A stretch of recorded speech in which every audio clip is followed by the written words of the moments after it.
So let's get into what they won't tell you. Give that baby that craving.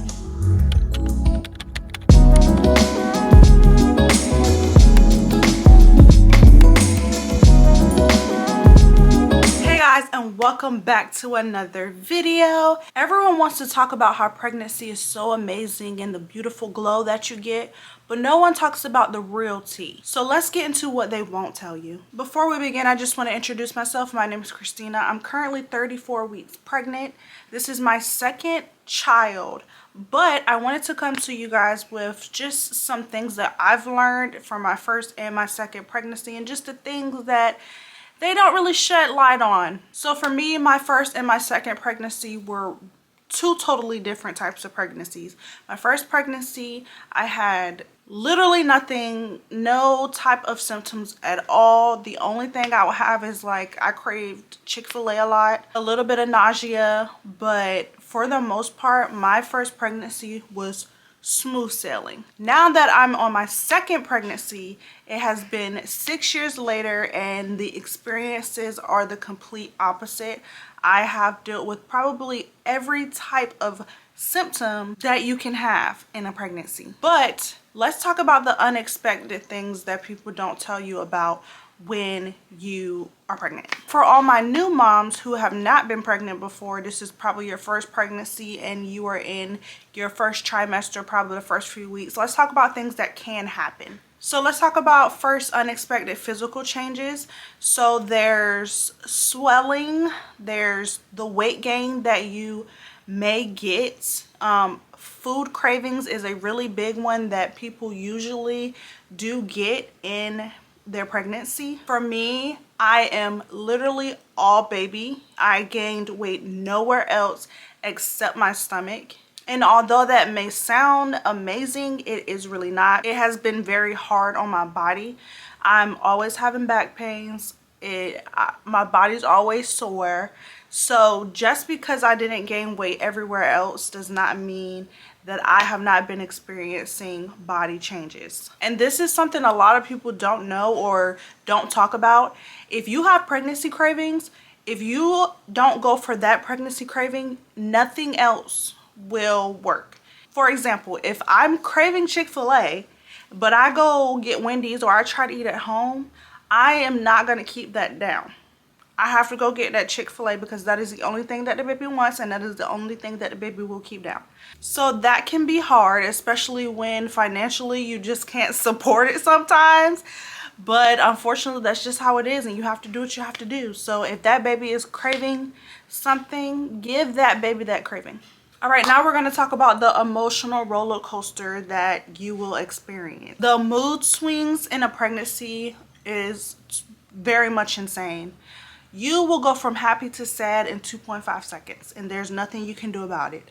I literally sat in bed before and cried, and I honestly could not tell you why I was crying. I was literally crying. My husband, he was just patting me on the back because there's nothing he could do. There's nothing I can do. I just got to let it out. So the emotional roller coaster that you go through is insane, but it is what it is. You just got to go through it. But it's inevitable. It's probably going to happen. You're probably going to have the mood swings. You're probably going to cry because you saw a commercial that was sad. So next, let's talk about the sleep struggles. So I did not start really having sleep struggles until my third trimester. Because I am all baby, it's really, really hard for me to find comfort when it comes to sleeping. There are a lot of positions that they're saying you can't sleep in.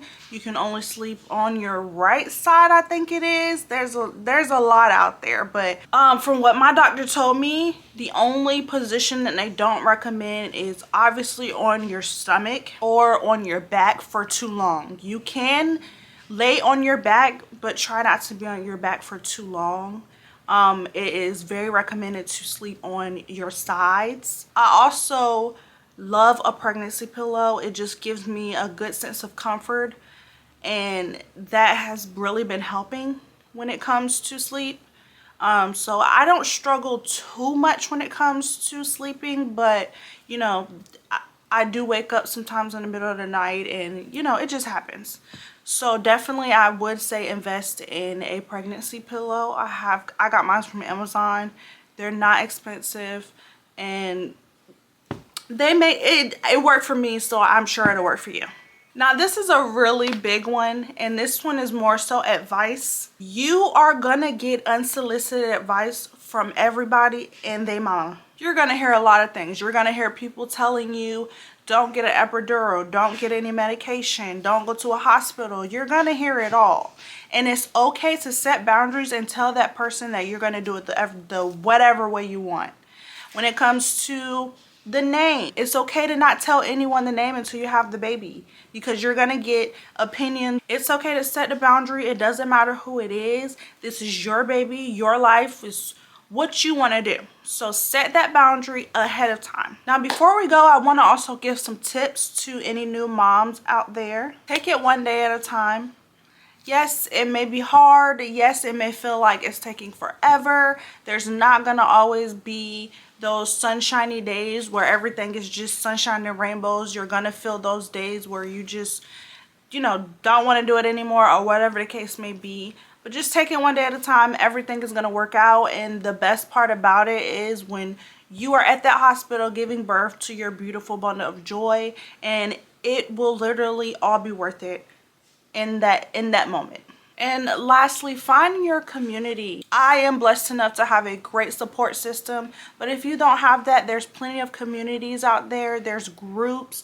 Join like a Facebook group, or join some kind of community to help you get through it, because I can't imagine going through this pregnancy alone.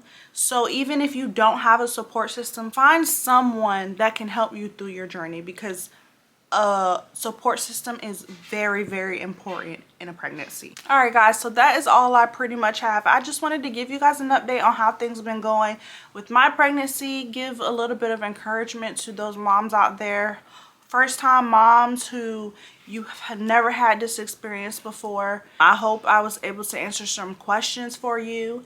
After I have my baby, I do want to do like a postpartum type video to just tell you about my second experience with having a child. I do have a lot to say about my first one, but let's have the second one and then we'll talk about it. But honestly guys, the best thing, if you don't get anything out of this video, get that everything is never going to be sunshine and rainbows when it comes to having a baby. You're gonna have those days where you're not up for it, and you're gonna have those days where you're glowing beautiful and you have the most energy, because that's how I am. If you've had a child, if you've been pregnant, what has surprised you most about being pregnant, or what are you curious about the most? If there's a question that you have about pregnancy, if you're trying or you're a brand new mom, ask the questions below in the comments. I'd be happy to help any way that I can.